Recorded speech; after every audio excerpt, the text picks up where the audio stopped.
आज के दिन की सबसे विशेष बात, आज मार्गशीर्ष कृष्ण पक्ष की षष्ठी तिथि और रविवार का दिन है।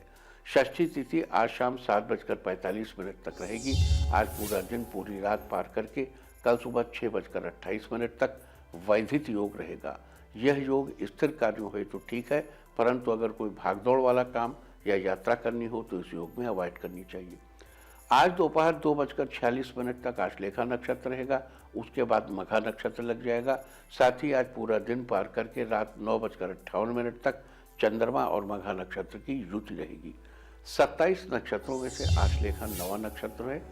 इसके अनुसार इसका जो प्रतीक चिन्ह है वो कुंडली मारकर बैठे हुए सांप को समझा जाता है और नाग देवताओं को आश्लेषा नक्षत्र का अधिपति देवता माना जाता है। साथ ही बता दूं कि इसकी राशि कर्क है और इसका संबंध नाग केसर के पेड़ से बताया गया है। जिन लोगों का संबंध आश्लेषा नक्षत्र में हुआ हो या जिनके नाम का पहला अक्षर डा से शुरू होता है, उन लोगों को आज के दिन नाग केसर के पेड़ की उपासना करनी चाहिए। साथ ही आज के दिन आपको इस बात का ध्यान रखना चाहिए कि आप नाग केसर के पेड़, उसके फूल, पत्तियों या लकड़ी को किसी प्रकार का नुकसान न पहुंचाएं। इसके अलावा 10वां स्थान मघा नक्षत्र का है। मघा का अर्थ है बलवान या महान। इसका प्रतीक चिन्ह राज सिंहासन को माना जाता है, जो कि ताकत और प्रभुत्व के साथ जुड़ा हुआ है। आपको बता दूं कि इस नक्षत्र के दौरान तालाब बनवाना, कुएं खुदवाना, नलकूप लगवाना, चिकित्सा का कार्य, विद्याध्ययन, लेखन और शिल्प आदि से संबंधित कार्य करना शुभ माना जाता है। साथ ही बता दूं कि इस नक्षत्र में जन्मे लोगों का व्यक्तित्व बड़ा ही प्रभावशाली होता है। ये लोग जहां भी जाते हैं अपना दबदबा बनाकर रखते हैं। ये ऊर्जावान और कर्मठ होते हैं, साथ ही स्वाभिमानी भी होते हैं। ये अपने मान सम्मान के साथ कभी भी समझौता नहीं करते। मघा नक्षत्र के स्वामी केतु हैं, जबकि इसके अधिपति देवता पितरों को माना जाता है और इसके चारों चरण सिंह राशि में स्थित होते हैं, जिसके कारण इस नक्षत्र का सिंह राशि पर प्रभाव रहता है। इसके अलावा मघा नक्षत्र का संबंध बरगद के पेड़ से बताया गया है।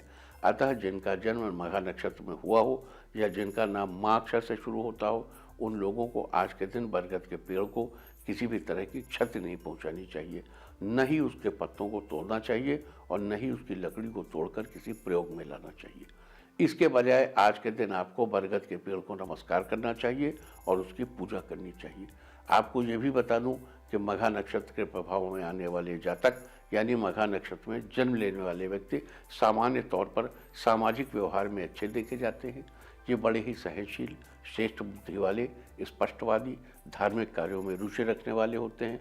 इन लोगों के पास अच्छी धन संपत्ति होती है, लेकिन इन्हें पिता का सुख कम ही मिल पाता है। तो ये थी आज वैधिक योग, आश्लेषा नक्षत्र और मघा नक्षत्र की चर्चा। और अब बात करते हैं कि आज किए जाने वाले क्या उपाय हैं। इन परिस्थितियों में आज क्या उपाय करने चाहिए, यहाँ आपको बता दूं कि सब लोग इन उपायों को करके फायदा उठा सकते हैं। तो आइए चर्चा शुरू करते हैं आज किए जाने वाले उपायों की। जन्म कुंडली में केतु के शुभ प्रभाव को बढ़ाने के लिए, उससे फायदा उठाने के लिए आज मघा नक्षत्र में आपको केतु के यंत्र की स्थापना करनी चाहिए।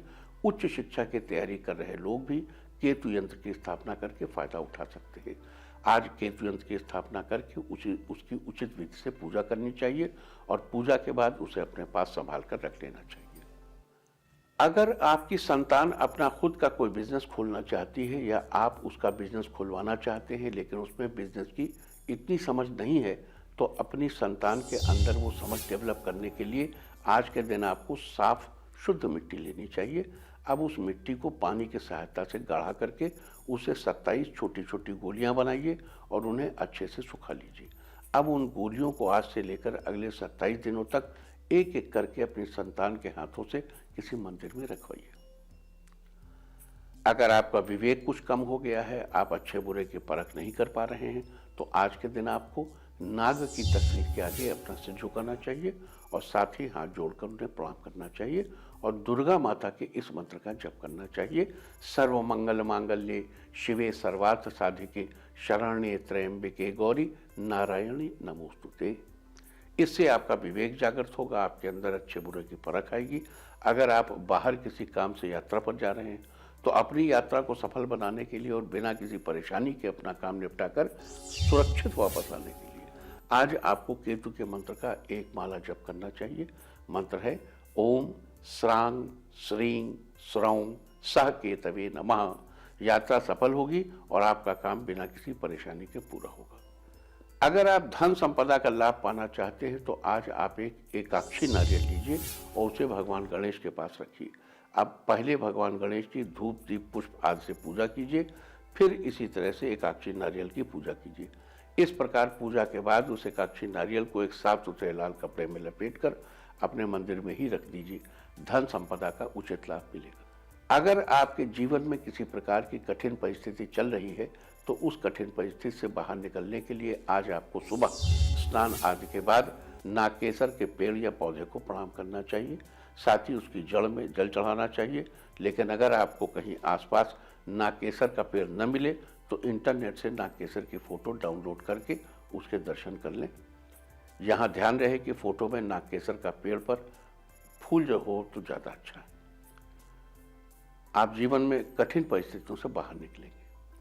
अगर आपके लवमेट को दांतों से संबंधित परेशानी बनी रहती है तो आज आपको 5 गोमती चक्र लेकर उनकी रोली, चावल, धूप, दीप आदि से पूजा करनी चाहिए और उन पर केतु के मंत्र का कम से कम 1 माला जप करना चाहिए। उसके बाद उस गोमती चक्र को अपने लवमेट को गिफ्ट करना चाहिए और उन्हें संभाल कर अपने पास रखने के लिए कहना चाहिए। आपके लवमेट को दांतों संबंधी समस्याओं से राहत मिलेगी। अगर आप जीवन में अपनी तरक्की सुनिश्चित करना चाहते हैं तो अपनी तरक्की सुनिश्चित करने के लिए आज आपको एक तांबे का छोटा सा चौकोर टुकड़ा लेना चाहिए और उस टुकड़े के बीच में एक छोटा सा छेद करवाना चाहिए। अब उस छेद में एक सफ़ेद रंग का धागा पिरोइए और उस तांबे के टुकड़े को अपने गले में धारण कीजिए। जीवन में आपकी तरक्की सुनिश्चित होगी। अगर आप अपने कार्य में सफलता पाना चाहते हैं और सफलता के लिए किसी व्यक्ति विशेष का सहयोग लेना है तो आज के दिन श्री गणेश भगवान को हल्दी का टीका लगाएं। साथ ही उनके इस मंत्र का 108 बार जप करें। मंत्र है ओम गंग गणपतये नमः। अपने कार्य में किसी व्यक्ति विशेष के सहयोग से आपको सफलता जरूर मिलेगी। अगर आप एजुकेशन की फील्ड से जुड़ा कोई काम शुरू करना चाहते हैं या फिर किसी कोर्स में एडमिशन लेना चाहते हैं तो आज के दिन आपको बरगद के पेड़ के पास जाना चाहिए और उसके तने की रोली चावल से पूजा करनी चाहिए। साथ ही वहाँ पर घी का दीपक जलाना चाहिए और उसके चारों ओर परिक्रमा कर लगानी चाहिए। एजुकेशन की फील्ड से जुड़े सारे काम सक्सेसफुल होंगे। तो ये सारी चर्चा थी आज आश्लेषा नक्षत्र और मघा नक्षत्र के बारे में। उम्मीद है कि आप इस चर्चा का उचित फायदा जरूर उठाएंगे।